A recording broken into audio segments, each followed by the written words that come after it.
दोस्तों आज जो है मैं आपके लिए जो है मोस्ट वीवीआई ऑब्जेक्टिव जो है मैं आपको मिनिमम जो है 50 और मैक्सिमम 80 ऑब्जेक्टिव आपको जो है क्लास 10th के लिए जो है स्पेशल वीडियो में जो है इस वीडियो में मैं आपको बताऊंगा। तो आप वीडियो पर जो अंत तक बने रहिए।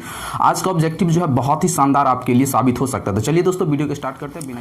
पहला नंबर ऑब्जेक्टिव है कि 84 और 270 का मौसा क्या होगा। तो देखिए यहाँ पे पहला नंबर कह रहा कि 84 ठीक है और 270 का मौसा क्या होगा। ये जो नंबर आपको दिख रहा है 84 और ये 270 इसका जो है मौसा क्या होगा। तो सिंपल क्या करना है, आपको छोटे वाले नंबर से बड़े वाले नंबर में क्या कर देना है, भाग दे देना है। क्या कर देना है, भाग दे देना है, बस निकल जाएगा। 84 तिया 4 तिया 12, 3 चौका 12, 8 त्रिक 24 और 1 25 और 0 में 60 गया तो 10, 6 में से 5 गया 1 और 2 में से 2 गया 0। अब क्या करते हैं, यहाँ पे कोई उतारने वाला नंबर नहीं है तो अब जो है इसका भाग खत्म हो गया। अब क्या ला, इसमें किसी से नंबर से भाग नहीं लग रहा है 84 से, तो यहाँ लाएंगे 84। मैं ऐसा करता हूँ कि आपको मौसा निकालना आता होगा। तो 18 चौक 72, 18 पंचे 90 ज़्यादा हो जाएगा तो 4 में से 2 जाएगा तो 2 और जो है 18 8 में से 7 जाएगा तो 1।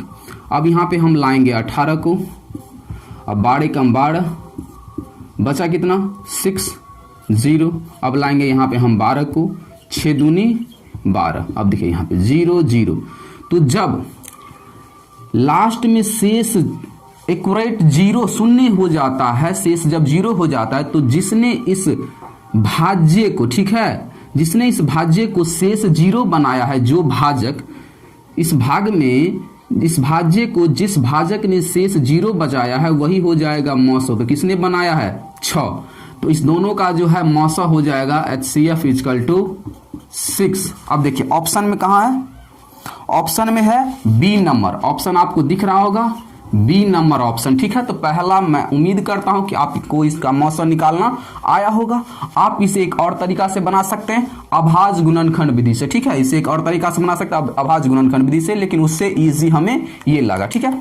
अब चलिए हम दूसरा नंबर क्वेश्चन, दूसरा में कह रहा है कि 2520 और 6600 का मौसा 120 हो तो उनका लौसा क्या होगा। देखिए ये क्वेश्चन भी बहुत ही शानदार है। ये दोनों जो आपको नंबर दिख रहा है 2520 और 6600, इस दोनों का जब HCF निकलेगा तो कह दिया है कि हम आपको बता देते हैं कि 620 है। तो आप जो है हमें इसी दोनों नंबर का LCM बताइए कितना होगा। LCM = वाट, ठीक है। तो आपको पता है कि यहाँ पे जब दो नंबर है और उसका HCF निकला हुआ है तो हमें LCM निकालना है। तो इसे तो आप चाहे तो अभाज्य गुणनखंड विधि से निकाल सकते हैं, लेकिन यहाँ पे हम जो है फॉर्मूला पे इसे सेट करेंगे। क्यों, यहाँ पे इसे हम कह देंगे पहली संख्या, इसे हम कह देंगे दूसरी संख्या और ये रहा HCF आपका, ठीक है। तो जब 4 चीज में से एक चीज मिस हो तो इसे हम फॉर्मूला पे डायरेक्ट सेट कर देंगे कि LCM = पहली संख्या गुने दूसरी संख्या बट्टे HCF, ठीक है, बट्टे HCF। क्यों, आपने याद किया है कि HCF गुने LCM बट्टे पहली संख्या गुने दूसरी संख्या। तो यहाँ पे हमने वही फॉर्मूला का अप्लाई किया जिससे आसानी से हमें बन जाए, ज्यादा टाइम ना लगे, ठीक है। तो यहाँ पे पहली संख्या, इसमें से किसी को भी आप पहली संख्या, इसको पहली संख्या, इसको दूसरी संख्या, या इसी को पहली संख्या, इसको दूसरी संख्या, कोई दिक्कत नहीं। यहाँ पे पहली संख्या के जब हम ले लेते हैं 2520 मल्टीपल दूसरी संख्या 6600 और बट्टे में HCF हमें गिवन है 120। 0 से 0, 12 पंचे 60, 66 में का 6 चला गया 0 पे तो वो हो गया 60, 12 पंचे 60। अब 2520 को हम गुना कर देंगे 55 से। किस चीज से, 55 से। जब आप इसका मल्टीप्लीकेशन कीजिएगा तो आसान है, इसको कीजिए मल्टीप्लीकेशन। इसे हम लिख सकते हैं 50 + 5, 50 + 5। अब देखिए यहाँ पे 5 दूनी 10, 5 25 और 1 26, 5 दूनी 10 और 2 12, 1 0 1 0 00। अब देखिए 5 को 0 से मल्टीप्लीकेशन में 0, 5 दूनी 10, 5 25, 1 26, 5 दूनी 10 और 2 12, 0 0 0 0 0 0, 6 0 6, 2 6 8, 1 2 3 और 1 13,000 इकाई दहाई सैकड़ा हजार 10,000 लाख 1,38,600, 1,38,600। ऑप्शन नंबर डी, आपको ऑप्शन दिख रहा होगा, ऑप्शन नंबर डी, दूसरा का जो है ऑप्शन नंबर डी होगा। ठीक है, अब चलिए तीसरा नंबर क्वेश्चन देख लेते। तीसरा नंबर में क्या कह रहा है, 1.23, 1.23। देखिए यहां पे तीसरा नंबर में कह रहा है 1.23। ये जो आपको नंबर दिखाई दे रहा है, ये कह रहा है 1.23 कौन सी संख्या है, 1.23 है। तो 1.23 कौन है, ऑप्शन में दिया हुआ है पूर्णांक, अपर में, पर में, इनमें से कोई नहीं। पूर्णांक, तो ये तो पूर्णांक हो नहीं सकता, क्योंकि पूर्णांक जब हम इसका फिगर ड्राइव करते हैं तो 0, -1, -2, यहाँ पे 1, 2, 3, यहाँ पे जो है हम इसको दशमलव को विस्थापित नहीं करते हैं। इस दो के बीच में दशमलव होगा, लेकिन जब इसका रियल वैल्यू जो होता है, पूर्णांक का जो समूह होता है, परिवार होता है, उसमें हम 1.23 को नहीं दर्शाते हैं। तो पहला ऑप्शन नंबर नहीं होगा पूर्णांक।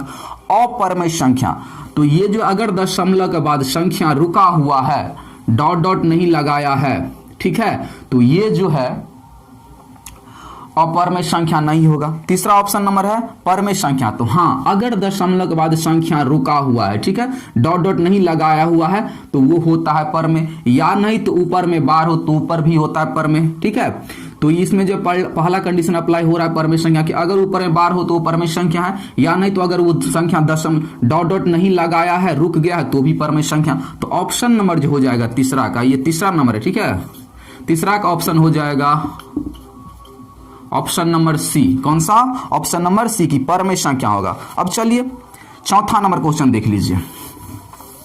आप जो है वीडियो पर बारीकी से बने रहिए, वीडियो जो है आपके लिए हेल्पफुल साबित जरूर होगा, क्योंकि इसमें जो है हम 50 ऑब्जेक्टिव को कवर करेंगे मिनिमम है, मैक्सिमम जो है 80 ऑब्जेक्टिव को हम सॉल्व कर सकते हैं। वीडियो लंबा जरूर होगा, लेकिन आपके लिए हेल्पफुल होगा। तो चलिए हम देखते हैं चौथा नंबर देखिए। चौथा नंबर में कह रहा है कि निम्नलिखित में कौन अपरमेय संख्या नहीं है। अपरमेय संख्या नहीं है, ऑप्शन देखिए, √9, 5 + √9।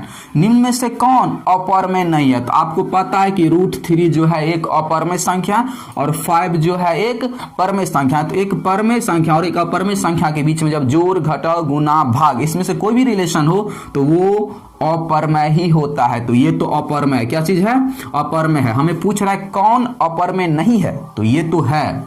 दूसरा, ये अपरमेय और ये परमेय, तो ये दोनों मिलके जो है एक अपरमेय संख्या ही क्रिएट कर रहा है। हमसे पूछ रहा है अपरमेय नहीं होना चाहिए ऑप्शन में, कौन सा ऐसा नंबर है जो अपरमेय नहीं है। अब देखिए 4 परमेय और √2 एक कौन सी संख्या होती है, अपरमेय, तो दोनों मिलके एक अपरमेय ही बनाएगा, तो ये भी नहीं होगा। अब देखिए यहाँ पे ये है 5 और √9, तो 5 ये एक जो है परमेय संख्या, √9 भी एक परमेय संख्या। क्यों, दिखने में लग रहा है कि अपरमेय होगा, लेकिन ऐसा नहीं, क्योंकि ये जो है 3 का वर्गमूल है। किस चीज का, 3 का, तो 9 का हो जाएगा 3, क्योंकि बाहर निकलेगा, क्योंकि रूट के अंदर में जब किसी नंबर का आपस में 2 बार मल्टीप्लीकेशन करते हैं सेम नंबर का, तो उसमें से एक बाहर हो जाता है। तो रूट में हम 3 × 3 लिख सकते हैं, ठीक है, तो एक बाहर हो जाएगा, इसीलिए √9 का बनेगा 3, तो 3 और 5 हो जाएगा 8। तो 8 कौन सी संख्या है, एक परमेय संख्या है। तो कह रहा था क्वेश्चन में कि कौन ऑप्शन में जो है, चारों ऑप्शन में अपरमेय संख्या नहीं है, तो ये तीनों तो था, बचा कौन,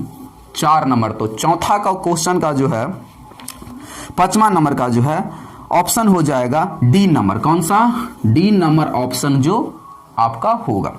अब चलिए हम देख लेते हैं 6ठा नंबर क्वेश्चन।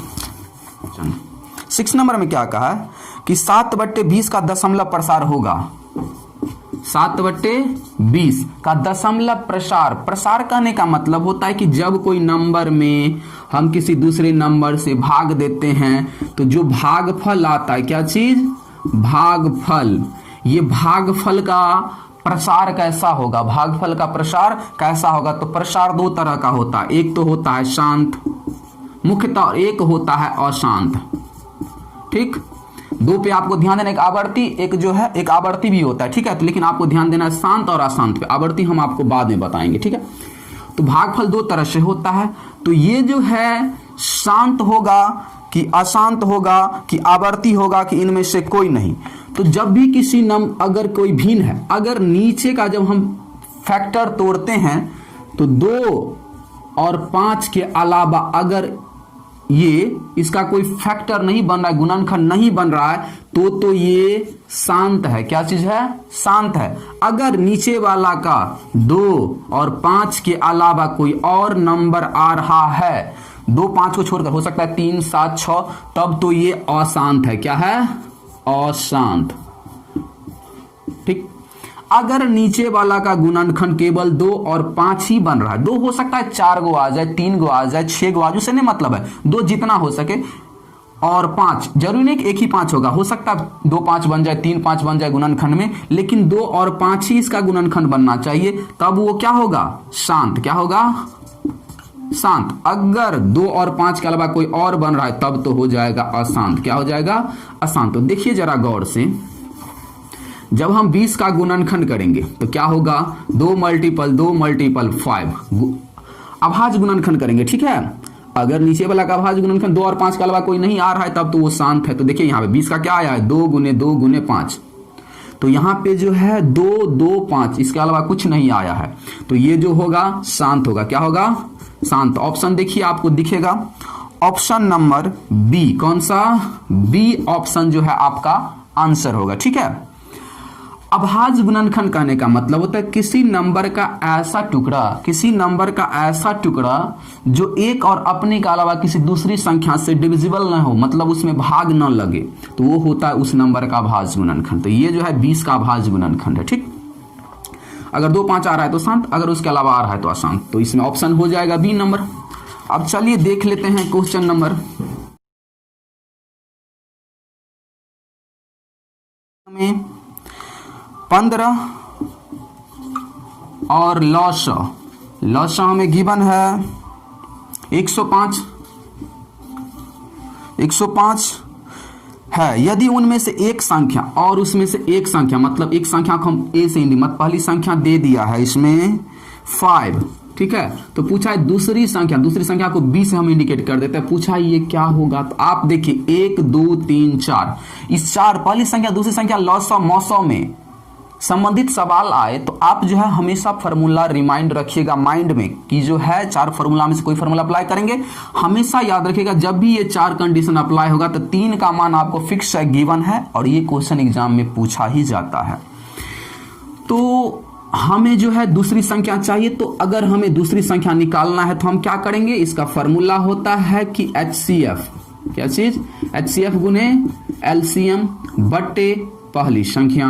अब देखिए HCF इसका गिवन है 15 और इसका जो LCM गिवन है 105 अपॉन पहली संख्या गिवन है हमें 5।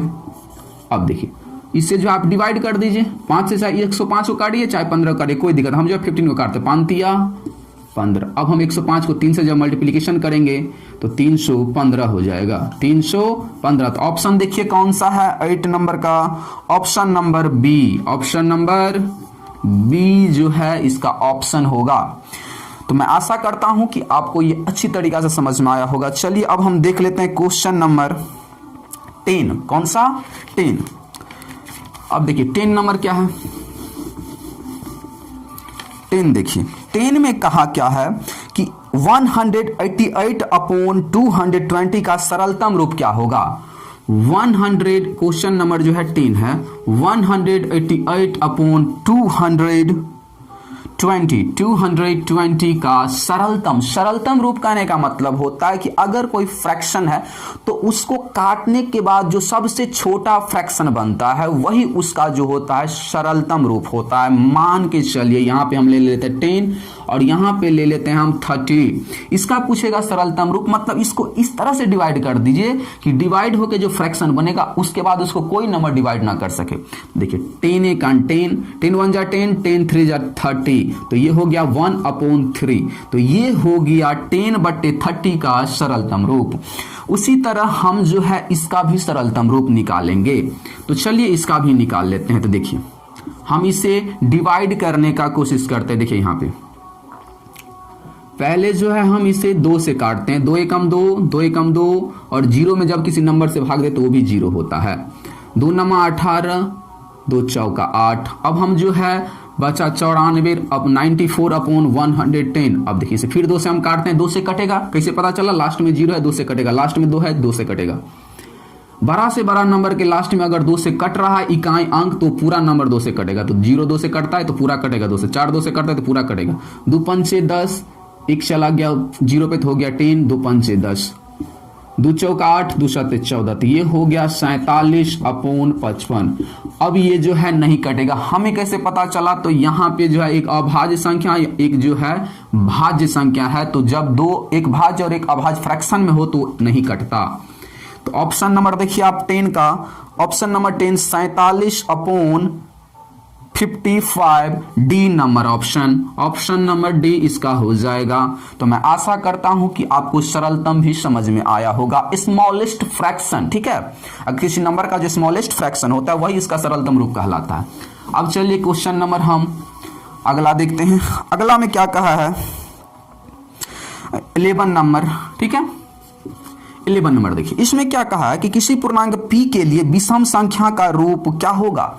तो आपको हमेशा याद रखना है विषम संख्या, विषम संख्या mean odd number, odd number. ये क्या होता है? तो इसका व्यापक रूप बनता है सम संख्या को किसी m धनात्मक m प्राकृतिक से इंडिकेट कर दीजिए 2m, व्यापक रूप होता है इसका, ठीक है, या नहीं तो 4m। अगर इसको व्यापक रूप अपना मन से बनाना चाहते इसमें 2 जोड़िए। ये व्यापक रूप क्या होता है अब समझिए। सम संख्या व्यापक रूप क्या होता है? एक सम संख्या ले लीजिए कोई भी, उसमें m सटा दीजिए, p सटा दीजिए, q सटा दीजिए, अल्फाबेट कोई भी, ठीक है, या नहीं तो इसे बड़ा करना चाहते तो कोई सम संख्या ले लीजिए, ठीक है, और उसमें m p q कोई सटा दीजिए, और उसको अगर लंबा करना है तो प्लस में, क्या चीज में, प्लस में जो है आप सम संख्या ही जोड़िए, सम संख्या का व्यापक रूप बन जाएगा। अब ये व्यापक रूप क्या होता है? तो मान के चलिए हम 2m एक व्यापक रूप सम संख्या का है कि नहीं, तो इसे पता करने के लिए सिंपल क्या है, m के जगह पर अगर ये सम संख्या का व्यापक रूप होगा तो m के जगह पे हम दुनिया का कोई भी नंबर रख दे, m के जगह पे दुनिया का कोई भी नंबर लिख दे, ठीक है, धनात्मक, ठीक, तो वो जो है एक सम संख्या ही क्रिएट करेगा। अब देखिए यहाँ पे 0 को 2 से मल्टीप्लिकेशन करेंगे, 0 0 भी एक सम संख्या होता है। अब देखिए 1 रखेंगे m के जगह पर, 2 1 2, 2 एक सम संख्या है, 2 रखेंगे 2 दूनी 4 भी एक सम संख्या है, 3 रखेंगे 3 दूनी 6 बन रहा है, ये भी एक सम संख्या, 4 4 दूनी 8 ये भी एक सम संख्या, मान के चलिए 200 रखेंगे, 200 दूनी 400 ये भी एक सम संख्या, मान के चलिए हम 99 रखेंगे, 99 दूनी कितना होगा, 9 दूनी 18, 9 दूनी 18, 198 ये भी एक सम संख्या होगा। व्यापक रूप कहने का मतलब होता है कि सम संख्या का ऐसा ढांचा जिसमें हम m p q के जगह पे जो रहता है उसमें पूर्णांक हो सकता है, यहाँ पे p दे दे, तो p के जगह पर कोई भी नंबर रखे तो जो इसके साथ जब हम उसको मल्टीप्लिकेशन करेंगे तो एक सम संख्या ही हमें बना के देगा, तो वो होता है सम संख्या का व्यापक रूप। चलिए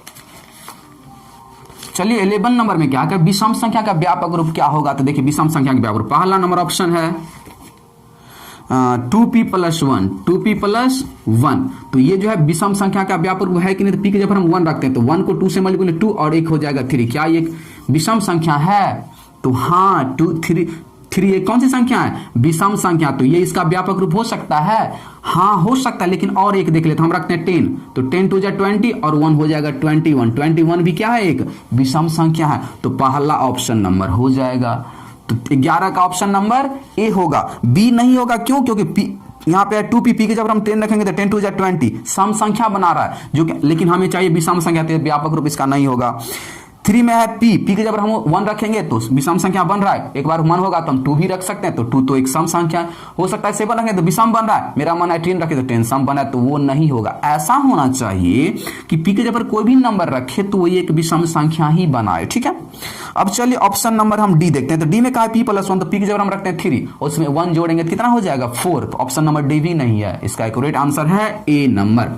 अब चलिए हम देख लेते हैं क्वेश्चन नंबर 12, उसमें क्या कहा है?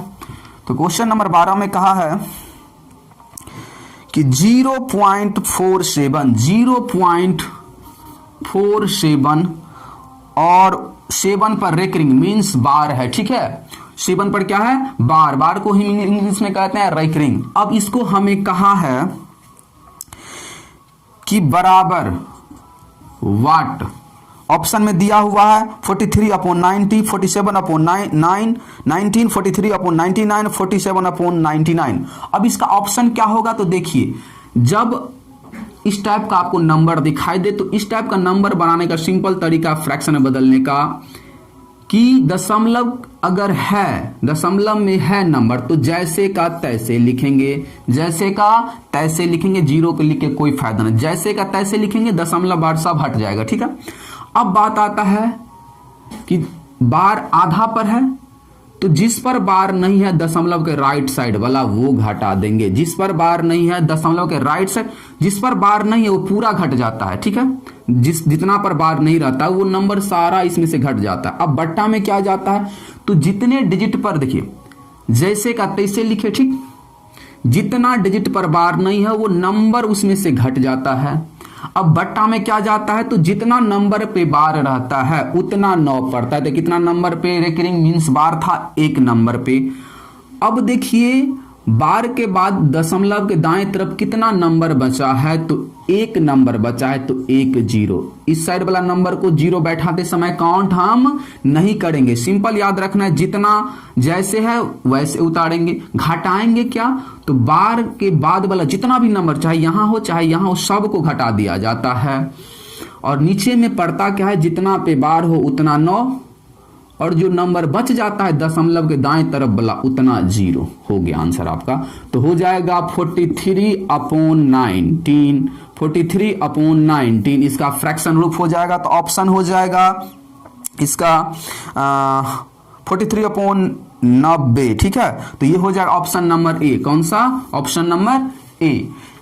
इस पर आपको अगर फुल डिटेल वीडियो चाहिए तो हमें आप कमेंट जरूर कीजिएगा। इस पर जो है मिनिमम हम 100 ऑब्जेक्टिव बनाएंगे कि मान के चलिए 0.43। ओहो शिट।